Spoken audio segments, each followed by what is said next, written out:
Oh, I gotta do okay first. Okay, 3.2, solving systems algebraically. Hopefully you remember some of this from Algebra 1. If not, here's your review basically.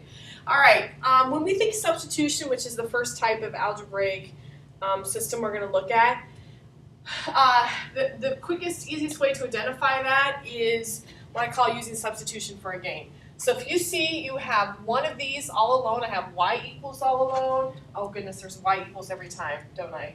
Y equals, y equals, y equals, and y equals. I do have some examples where it could be an x equals, a t equals, an m, whatever. But you're gonna have one of those alone. That is your substitution. Okay, that's your indicator. You're gonna use substitution, generally, if you have one of those. The other thing I look for is what I call the game. Look at this right here. You have, and generally standard form is kind of the way they're written, but they don't have to be. But oh, I didn't want to do that. Let me try that again. Here we go. So like here, you have like what I call the game. Here are the players, they're down there playing their game. Here's the game, here's the game, game, game. Those just all happen to be, oddly enough, in standard form. They won't always be, but they'll kind of look standard form-ish to you. All right, now what happens basically with substitution? Instead of writing y in the game, we're going to substitute a player. So y gets to come out of the game, and guess who goes in? 5x minus 7. So you'll have this. 5x minus 7 is equal to negative 12. Notice how everything matches up, except for the y. Y came out, and 5x minus y went in. And everything else is the same. All the other players are still playing in the game. Right down here, same thing. So when I get down to this y, when I write out the game, you're not going to put y. What's equivalent to y? Negative 2. Okay, down here, once again, here is your game. You write it out until you get to the player that needs to come out. Y is coming out. Who can go in? Negative 5x minus 17. And then you have to still say equal to 3. You have to play the whole game with just a different player. All right, let's do some actual problems and actually solve them, as if those weren't actual problems. All right, here we go. Here is my player. Here is the game. Here is the player going to come out of the game. I need to put somebody equivalent in there. So I'm going to rewrite it. Negative 3x minus 2. Instead of y, I will write 5x minus 7. So I put that in parentheses to say I'm substituting them into the game. Because you know, like in basketball, you have to go up to the little chart person or the books person and say, hey, you're substituting in. All right, and now you go ahead, and here's the cool thing about it, and this is the reason why we do this, is you have x's and y's, x's and y's. Can you solve for x or y, like with a number? No, you can't do that in this situation. But here, now all of a sudden, my only variable is x's, or my only variable in this problem is an x. So I can solve for x now, where before I couldn't do that. I had two different variables. Okay, distributive property, I got negative 10x, I got plus 14 equals negative 12. And now it's just a matter of solving. Negative 13x plus 14 equals negative 12. Subtract 14 from both sides. Negative 13x is equal to negative 26. X is equal to 2. All right, now you're not done. We still need to go find the y value. So you come back up here and you get to choose. Which equation do you like better? I'm going to go with this one. Okay, either one will work. Usually one looks a little bit simpler than the other one. But now I do another substitution. Now I know what x is. So when I get to x in the problem, I don't write x. I write 2 in its place. Because I just solved for that. So now I've got 10 minus 7, y equals 3. The cool thing, I'm not going to take the time to show you, is that if you were to graph this equation on a graphing calculator, the intersection would occur at 2, 3. Yeah, so that's your solution to your system. We're just solving it differently. We're not going to use the graphing calculator. We're going to do the algebraic method, which is probably one of the more common methods. All right, let's try another one. Example 2. Oh, here's my game. Here's my player playing away. I need to take my player out and put somebody else in who's equivalent. -2 is equivalent. So 4x minus 3, now I substitute in, oh, it's -2, is equal to 18. Solve. Okay, subtract 6 from both sides. I'm not going to show it, but you can see that I did that. Divide both sides by 4, x equals 3. All right, we're not done until I have the y value. Well, let's go back. It doesn't look so simple now, does it, to find out what the y value is here. We'll put it into this one. We'll see what happens. 4x, so now I put in 3 instead of x, minus 3y equals 18. 12 minus 3y equals 18. -3y equals, subtract 12 from both sides, you get 6. Y is equal to -2.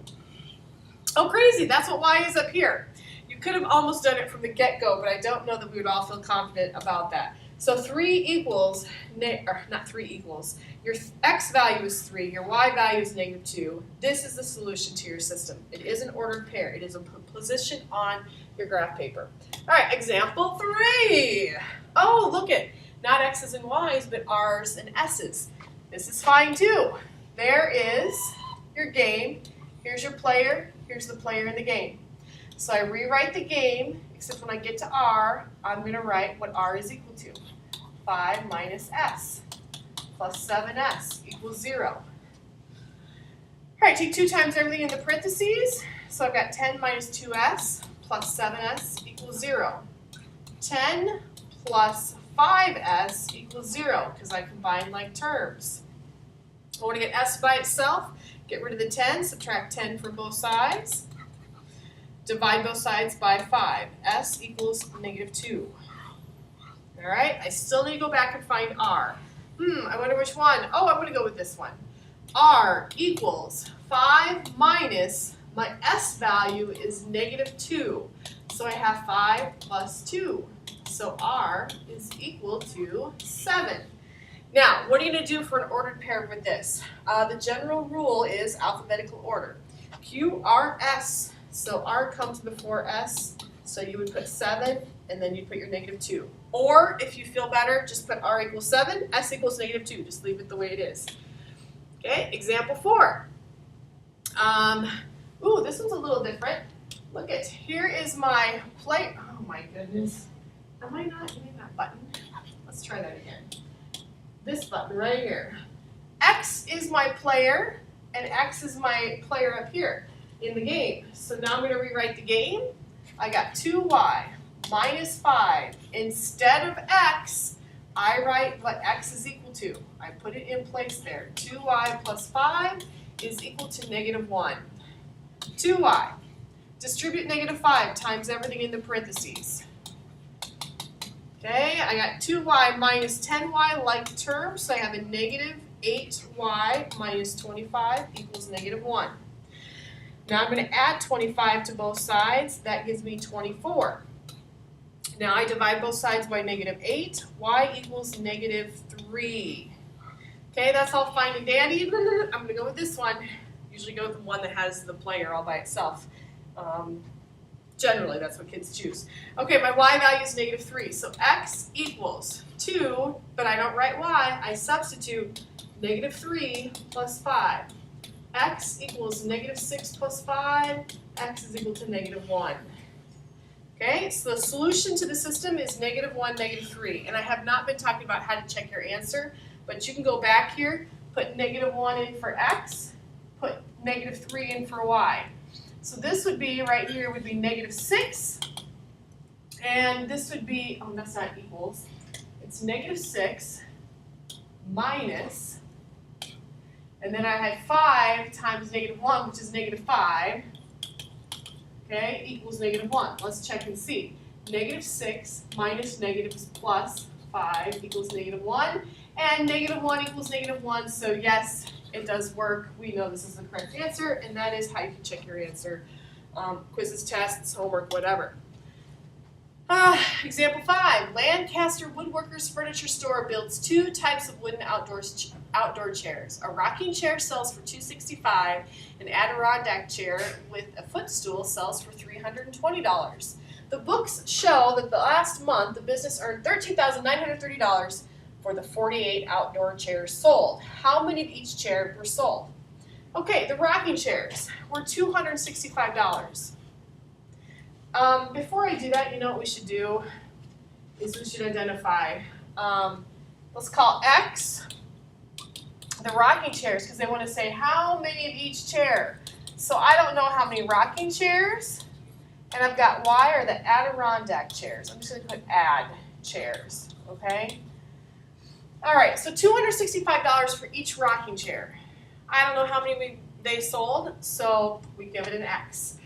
Plus, they also sold the Adirondack chairs, and we have $320 for each one of those. So we call each one of those a Y. And they made a total of $13,930. Notice how this is all money.